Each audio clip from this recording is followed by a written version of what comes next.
অনেক রকম mutual funds আর সবাই এক্সপেক্ট করছে একটা ভালো রিটার্ন।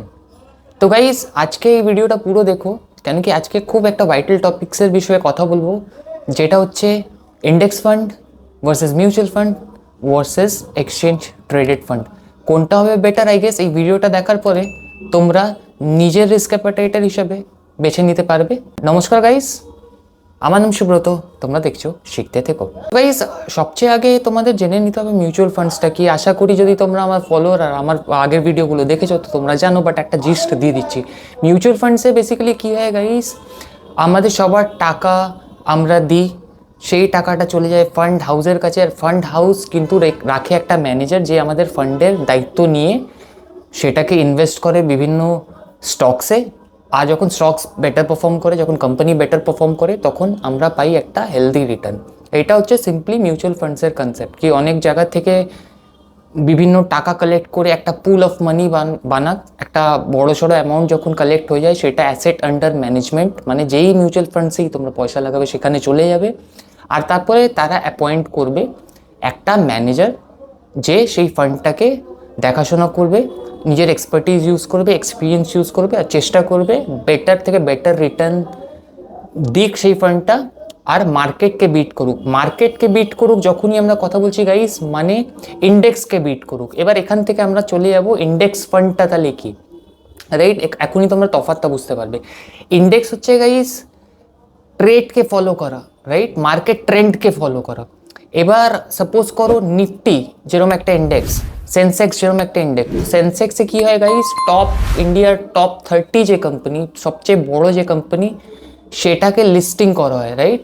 সেটাকে লিস্টিং করা হয়। আর নিফটিতে টপ যে 50 কোম্পানিজ, রাইট, সেটাকে লিস্টিং করা হয়। এটা দুটো আমি এক্সাম্পল দিলাম। নিফটির অনেক রকম ফান্ড হতে পারে, যেরকম নিফটি ব্যাংক। নিফটি ব্যাংকের যদি কথা বলি, তো টপ যে ব্যাংকসগুলো তাদের একটা ইন্ডেক্স বাস্কেট বানানো। তো ইন্ডেক্স অনেক রকম হতে পারে, বাট মেনলি নিফটি যদি কথা বলি, ইন্ডিয়ার টপ 50 কোম্পানিজ। তো গাইজ যখন ইন্ডেক্স ফান্ডে তোমরা ইনভেস্ট করবে, তো এইটা হয় গাইজ সম্পূর্ণ একটা প্যাসিভ ইনভেস্টমেন্ট, অ্যাক্টিভ ইনভেস্টমেন্ট না। প্যাসিভ ইনভেস্টমেন্ট মানে এখানে ম্যানেজারদের বেশি মাথা খাওয়াতে হয় না মিউচুয়াল ফান্ডসের মতন, বিকজ ওরা সিম্পলি মার্কেটকে ইমিটেট করে, মার্কেটকে কপি করতে চেষ্টা করে। কি মার্কেটে মানে মার্কেটে ইন্ডেক্সে যখন নিফটি 50 ইন্ডেক্সে যেই ফান্ড আছে আর যেই পরিমাণে সেখানে পয়সা লাগানো হয়েছে, সাপোজ করো একটা কোম্পানি রিলায়েন্স ইন্ডাস্ট্রিতে লাগা আছে 50 টাকা, তো সিম্পলি ইন্ডেক্স ফান্ড কী করবে, 50 টাকা লাগিয়ে দেবে, রাইট, রিলায়েন্সের উপরে। তো মার্কেট ইন্ডেক্সকে সবসময় ফলো করে। তো যেরম মার্কেট উপরে যাবে, শেয়ার মার্কেট নিফটি উপরে যাবে, নিফটি 50, সেরম আমাদের যে ইন্ডেক্স ফান্ডে, যেই ইন্ডেক্স ফান্ডে আমরা পয়সা লাগিয়েছি সেটাও উপরে যাবে। তো যে কোনো ইন্ডেক্স ফান্ড তোমরা নেবে, দেখবে রিটার্নটা কিন্তু সিমিলার থাকে। এবার ব্যাপারটা হচ্ছে মিউচুয়াল ফান্ড থেকে এটা আলাদা কীভাবে? মিউচুয়াল ফান্ড থেকে এটা আলাদা এই জন্যে গাইস, বিকজ এখানে এক্সপেন্স রেশিও যেটা আমরা বলি, মানে একটা ফান্ডকে চালানোর খরচাটা যেটা 1 to 2% হয় মিউচুয়াল ফান্ডসে। তো গাইস কী হয়, ম্যানেজারের একটা খরচা হয় ফান্ডকে ম্যানেজ করছে, যেটাকে মিউচুয়াল ফান্ডসের ক্ষেত্রে বলি অ্যাক্টিভ ফান্ডস। মিউচুয়াল ফান্ডসকে অ্যাক্টিভ ফান্ডসও বলা হয়, এর জন্য বলা হয় গাইস, বিকজ ওখানে ম্যানেজার অ্যাপয়েন্ট করা হয়। ম্যানেজার নিজের বুদ্ধি বিবেক লাগিয়ে কিন্তু চেষ্টা করে মার্কেটটাকে আউটরেজ করতে, মানে মার্কেটটাকে আউট পারফর্ম করতে। বাট গাইস হিস্টোরিক্যালি যদি তোমরা হিস্ট্রি উঠিয়ে দেখো, তো ইন্ডেক্স সবসময় ইন্ডেক্স ফান্ডস বেটার পারফর্ম করেছে।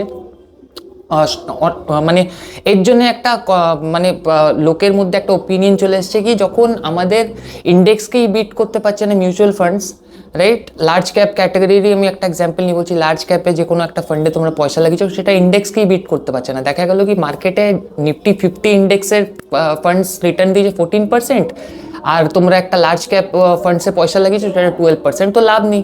তার উপরে একটা এক্সপেন্স রেশিও তোমাদের এক্সপেন্স দিতে হচ্ছে, কি ম্যানেজারের যে খরচাটা, এক্সপেন্স লোড যেটাকে বলি গাইজ, এক্সপেন্স লোড বেশি হয় মিউচুয়াল ফান্ডে ইন্ডেক্স ফান্ডের ক্ষেত্রে। আর ইন্ডেক্স ফান্ডে সিম্পলি ম্যানেজারদের কোনো মাথা ব্যথা নেই, যেটা আমি একটু আগে বললাম, কি সিম্পলি মার্কেট ট্রেন্ডটাকে ফলো করবে, ইন্ডেক্সটাকে ফলো করবে, আর সেই ইন্ডেক্সের ইকুয়াল ওয়েটেজের হিসাবেই পয়সাটা তোমাদের লেগে যাবে। তো এটা হচ্ছে মিউচুয়াল ফান্ডস আর ইন্ডেক্স ফান্ডসের ডিফারেন্স। এবার হচ্ছে গাইজ কথা বলছি এক্সচেঞ্জ ট্রেডেড ফান্ড। এবার এক্সচেঞ্জ ট্রেডেড ফান্ডসের যখন কথা বলি গাইজ, এটা রিয়েল টাইম ট্রেড হয়। রিয়েল টাইম ট্রেড মানে স্টক কেনা বেচা যেরকমভাবে তোমরা করো, রাইট, সেই হিসাবে ট্রেড হয়। তো এখানে যখনই আমি রিয়েল টাইমের কথা বলছি গাইজ, মানে ডিম্যাট অ্যাকাউন্ট লাগবে। যেরকম স্টক তোমরা কেনা বেচা করো, সেরকমই এক্সচেঞ্জ ট্রেডেড ফান্ডে যদি তোমরা ইনভেস্ট করো, এটা স্টক মার্কেটের মতনই, ওটা রিয়েল টাইমে, মানে এই অ্যাট দি মোমেন্ট তুমি কিনলে অ্যাট দি মোমেন্ট কি ভ্যালিউ সেটা হিসাবে তুমি পেয়ে যাবে। মিউচুয়াল ফান্ডের মতন হিসাবটা সেটা at the end of the day হয় না, রাইট? মিউচুয়াল ফান্ড বা আমরা ইন্ডেক্স ফান্ডে যখন পয়সা লাগাই, তো আমাদের ন্যাভ মানে নেট অ্যাসেট ভ্যালিউ যেটা আমাদের অ্যালোকেট করা হয়, সেটা কী হিসাবে অ্যালোকেট করা হয়? দিনের শেষের ভ্যালু হিসেবে, রাইট? বাট এক্সচেঞ্জ ট্রেডেড ফান্ডের রিয়েল টাইম হিসাবে ট্রেডিং হয়। তো গাইজ এখানে একটা জিনিস বুঝে রাখবে, মিউচুয়াল ফান্ড যেরকম তুমি যে কোনো টাইম কিনতে পারবে আর তোমার যখন ইচ্ছে হয় সেটাকে বিক্রি করে দিতে পারবে বা ফান্ডটাকে রিডিম করে দিতে পারবে। এক্সচেঞ্জ ট্রেডেড ফান্ডের ক্ষেত্রে কিন্তু সেখানে না। এখানে যেরকম সেলিং যখন তুমি বাইং করবে, বাইংয়ের পরে কিন্তু তুমি যদি একটা ভ্যালুতে ওইটাকে সেল করতে চাও, তো ওই ভ্যালুতে কেনার জন্য একটা কিন্তু সেলারেরও দরকার, বুঝতে পারছো? সো সবসময় তুমি যখন ইচ্ছে ওটাকে বেচতে পারবে না, মানে মার্কেটে যখন একটা জিনিস বিক্রি করতে যাচ্ছ, ওটা সেলার সেম দামেও তো কিন্তু থাকা দরকার, রাইট? সো এটা একটা ডিসঅ্যাডভান্টেজ। বাট অ্যাডভান্টেজ হচ্ছে এখানে এক্সপেন্স রেশিও যেটা, সেটা খুবই কম, সেটা খুবই কম। তো এক্সচেঞ্জ ট্রেডেড ফান্ডেও তোমরা টাকা লাগাতে পারো, কিন্তু এখানে একটা জিনিস আমি তোমাকে বলে দিলাম কি, এটা ফান্ডটাকে তোমাকে লং টার্মের জন্য নিয়ে চলতে হবে, বিকজ যখন ইচ্ছে তুমি বিক্রি করে দিতে পারবে না। একটা ভ্যালিউ তুমি নিশ্চয়ই ভেবে রেখেছো কি এই ফান্ডটা আমি 1 টাকায় কিনছি, তো 2 টাকায় বেচবো, যখন 2 টাকা দাম হয়ে যাবে, তো ওই সময় 2 টাকা দিয়ে ওই ফান্ডটা কেনার তো লোকও থাকা দরকার, মানে বায়ারও থাকা দরকার। তো সিম্পলি তোমাদের বোঝালাম guys, mutual funds, index funds আর এক্সচেঞ্জ ট্রেডেড ফান্ডের মধ্যে তফাৎ। এক্সচেঞ্জ ট্রেডেড ফান্ড কিন্তু কেনা বেচা করার জন্য তোমাদের ডিম্যাট অ্যাকাউন্ট লাগবে, প্লাস তোমাদের বুঝিয়ে দিলাম যে রিয়েল টাইমে ওটা ট্রেড হয়, প্লাস বিক্রি করাটা সবসময় যখন তোমার ইচ্ছে তখন তুমি বিক্রি করতে পারবে না, অফকোর্স একটা বায়ার লাগবে। ইন্ডেক্স ফান্ড সিম্পলি মার্কেট, যে কোনো মার্কেটের একটা ইন্ডেক্সকে ফলো করে, নিফটি 50 হতে পারে, সেন্সেক্স হতে পারে। তো যেরম যেরম সেন্সেক্স আর নিফটিতে যেই ফান্ড যেই পরিমাণে টাকাটা লাগিয়ে রেখেছে, সিমিলার পরিমাণে ওইটাকে কপি করে কিন্তু ইন্ডেক্স যে কোনো ফান্ডসে তুমি পয়সা লাগালে ওইটাকে কপি করবে। তো যেরম যেরম মার্কেট উপরে যাবে সেরম সেরম তোমার গ্রোথ হবে, যেরম যেরম মার্কেট পড়বে তোমাদের ইন্ডেক্স ফান্ডসে ডিগ্রোথ হবে। আর মিউচুয়াল ফান্ডসে কি গাইজ, অবভিয়াসলি সেটা একটা অ্যাক্টিভ কেস, যেরকম অ্যাক্টিভলি একটা ম্যানেজার অ্যাপয়েন্ট করে দেওয়া হয়, ম্যানেজারকে বুদ্ধি বিবেক লাগিয়ে কি এই ফান্ডে টাকাটা লাগালে কিন্তু মার্কেটটাকে বিট করার চান্স আছে, তো তার জন্য এক্সপেন্স রেশিও একটা বেশি লেগে যায়, বুঝতে পেরেছো? আর অনেকজন অ্যাভয়েডও করে, বিকজ অনেক সময় ট্রেন্ডে দেখা গেছে পাস্টে কি একটা ইন্ডেক্স ফান্ডসে যখন একটা মানুষ পয়সা লাগিয়েছে সেটা বেটার পারফর্ম করেছে rather than mutual funds large cap category. So আশা করি গাইজ তোমাদের ইজিলি বোঝাতে পেরেছি। কোনো প্রশ্ন থাকলে এই ভিডিওর কমেন্ট সেকশন নিশ্চয়ই জানিও। ভিডিওটাকে please like, share and subscribe, কেন কি আমাদের চ্যানেলে আমরা loans related, investment related, earning related আর সোশ্যাল ইস্যুস রিলেটেড কথা বলে থাকি গাইস। তো শিখতে থেকো গাইস, ভালো থেকো, হ্যাপি ক্রিসমাস, বাই।